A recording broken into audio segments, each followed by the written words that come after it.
তখন ইমাম আবু হানিফা রাহমাতুল্লাহ আলাইহি তাকে বললেন, যে নাস্তিক, আপনি বলতেছেন এই নদীর থেকে কাঠ ওঠা এবং জিনারির মাধ্যমে নৌকা হওয়া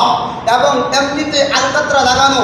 আমাকে পার করা এবং নৌকা অদৃশ্য হয়ে যাওয়া, এটা ব্যাককলি, এটা কোনো বুদ্ধিমানের কাজ না। তখন নাস্তিক বলতেছে, হা হা হা, এটা কখনো বুদ্ধিমানের কাজ হতে পারে না, এটা কখনো বুদ্ধিমানের কথা হতে পারে না, এটা কোনো জ্ঞানী ব্যক্তির কথা হতে পারে না। তখন ইমাম আবু হানিফা রাহমাতুল্লাহ আলাইহি নাস্তিককে জিজ্ঞেস করলেন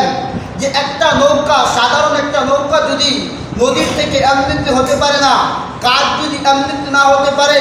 আর এই জিনারির মাধ্যমে নৌকা যদি তৈরি না হতে পারে এবং আলকাতরার মাধ্যমে নৌকাতে সাজানো না হতে পারে, নৌকা যদি আমাকে এপারে পার করতে না পারে, তাহলে আপনি কিভাবে দাবি করছেন আল্লাহ বলতে কেউ নাই? তাহলে বলেন, আসমান কে সৃষ্টি করেছে, জমিন কে সৃষ্টি করেছে, পাহাড় কে সৃষ্টি করেছে, পর্বত কে সৃষ্টি করেছে, আপনি আর আমি মানবকে কে সৃষ্টি করেছে, দানবকে কে সৃষ্টি করেছে? যেহেতু একটা নৌকা সৃষ্টি কারক ছাড়া নৌকা হওয়া সম্ভব না, যদি নৌকার মাঝি না থাকে নৌকা ওই পারে পার করতে পারে না, অনুরূপভাবে আল্লাহ ছাড়া আসমান সৃষ্টি করতে পারে না। আসমানের মালিক একজন অবশ্যই আছে, জমিনের মালিক একজন অবশ্যই আছে, আপনার আর আমার মালিক অবশ্যই একজন আছে, তার নাম হলো আল্লাহ, তার নাম হলো আল্লাহ।